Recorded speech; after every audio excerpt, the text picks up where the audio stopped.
اللہ اللہ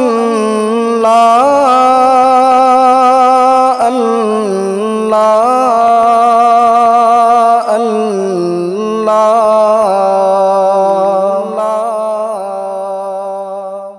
اللہ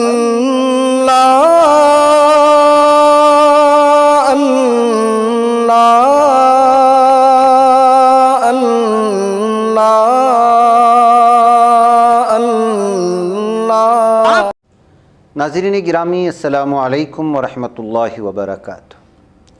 میں ہوں آپ کا میزبان انصار عزیز ندوی، اور آپ اس وقت سیدھی بات چینل کے خصوصی پروگرام ذکر میرے حبیب کا صلی اللہ علیہ وسلم دیکھ رہے ہیں۔ ناظرین گرامی، الحمدللہ آج ہم ذکر میرے حبیب کا پروگرام کی 187ویں قسط پیش کریں گے۔ گزشتہ قسط میں ہم نے بتایا تھا کہ حضور اکرم صلی اللہ علیہ وسلم نے کس طرح مسلمانوں کو احساس دلایا تھا کہ وہ اپنی زندگی اور اپنے مشن کے آخری ایام سے گزر رہے ہیں، اور مسلمانوں کی قیادت کے بارے میں آپ صلی اللہ علیہ وسلم کس قدر فکر مند تھے، لیکن وہ یقیناً مطمئن تھے کہ آپ صلی اللہ علیہ وسلم نے ایک ایسی ٹیم اور ایک ایسی امت کھڑا کر دی ہے جو قیادت کے بوجھ کو سنبھالنے کے قابل ہوگی۔ اب ہم یہاں سے آگے بڑھتے ہیں۔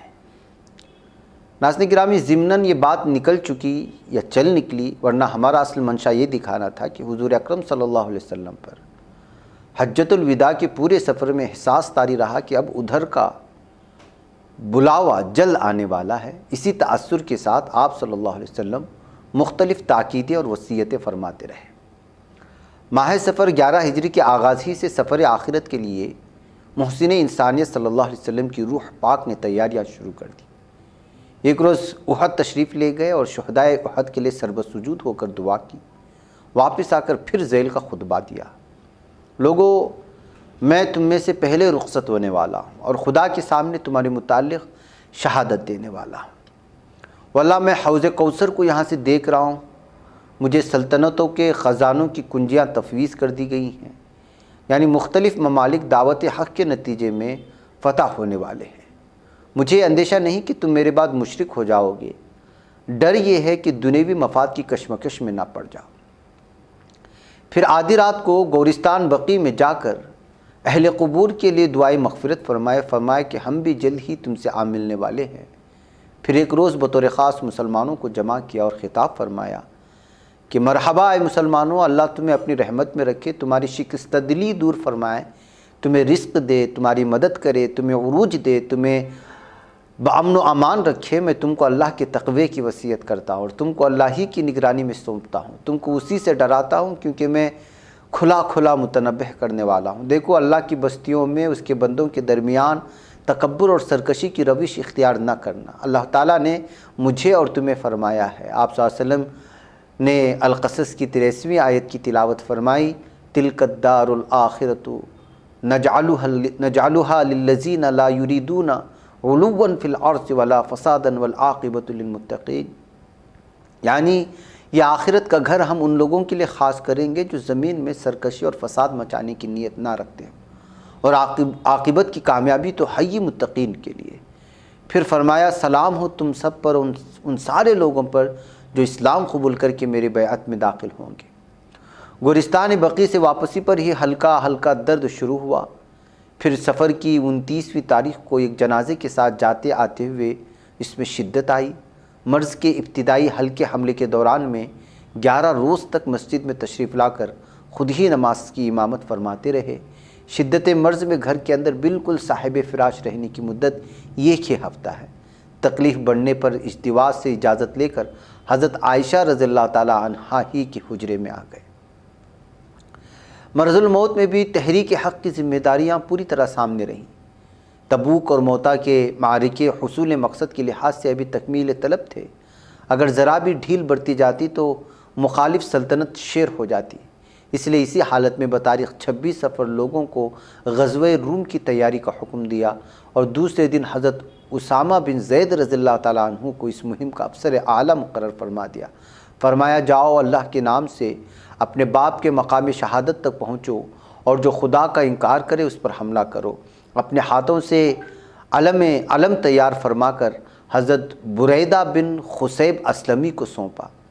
دو ایک آدمیوں نے حضرت اسامہ رضی اللہ تعالیٰ عنہ کی کم عمری اور کچھ خاندانی مرتبے کی بنا پر چیمگوئیاں کی کہ ایک ایسے لڑکے کو بڑے بڑے مہاجرین و انصار پر امیر کیوں مقرر کیا گیا۔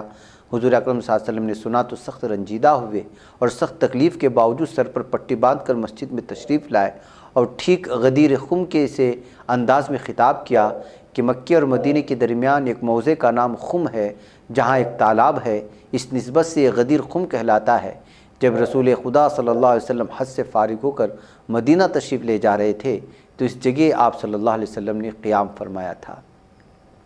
مجھے اطلاع ملی ہے کہ تم نے اسامہ کے متعلق ایسی باتیں کہی ہیں، اس سے پہلے اس کے باپ کے امیر مقرر ہونے پر بھی تم لوگ اعتراض اٹھا چکے ہو، حالانکہ خدا کی قسم وہ اس منصب کا مستحق تھا اور اس کے بعد اس کا بیٹا بھی اس کا حامل ہے، اہل ہے۔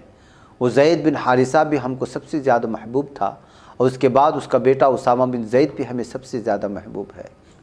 اس سے قبل وفات سے 5 یوم پہلے 7 مشک پانی ڈلوایا۔ اس غسل سے طبیعت ذرا ہلکی ہوئی تو سہارا لے کر مسجد میں تشریف لے گئے اور وہاں مقصد کے ساتھیوں سے آخری خطاب فرمایا اور فرمایا تم سے پہلے ایسے لوگ گزرے ہیں جنہوں نے انبیاء و صلحاء کی قبروں کو سجدگاہ بنا لیا تھا، تم ایسا نہیں کرنا، میری قبر کو میرے بعد سجدگاہ نہ بنا لینا۔ اس گروہ پر اللہ کا سخت غضب مقدر ہوا جس نے قبور انبیاء کو سجدگاہ بنایا۔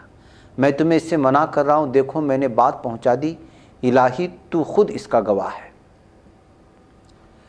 پھر نماز پڑھائے اور نماز کے بعد پھر فرمایا میں تم کو انصار کے حق میں خاص تاکید کرتا ہوں، یہ لوگ میرے جسم کے پیرہن اور میرے لیے زاد راہ رہے ہیں، انہوں نے اپنے حصے کی ذمہ داریاں پوری کر دیں اور اب تم پر ان کے حقوق باقی ہیں۔ دوسرے لوگ پھیلیں گے اور یہ جہاں کے تہائی رہ جائیں گے، ان میں سے اچھا کام کرنے والوں کی قدر کرو اور لغزش کرنے والوں سے درگزر کرو۔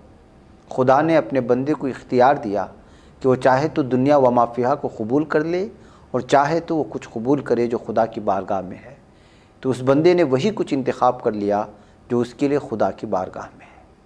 یوں تو اس زمانے کی ساری گفتگو میں الوداعی رنگ جھلک رہا تھا، لیکن آخری فقرے میں اشارہ بڑا ہی صریح تھا جسے حضرت ابوبکر صدیق رضی اللہ تعالیٰ عنہ فوراً پا گئے اور زار و خطار رونے لگے۔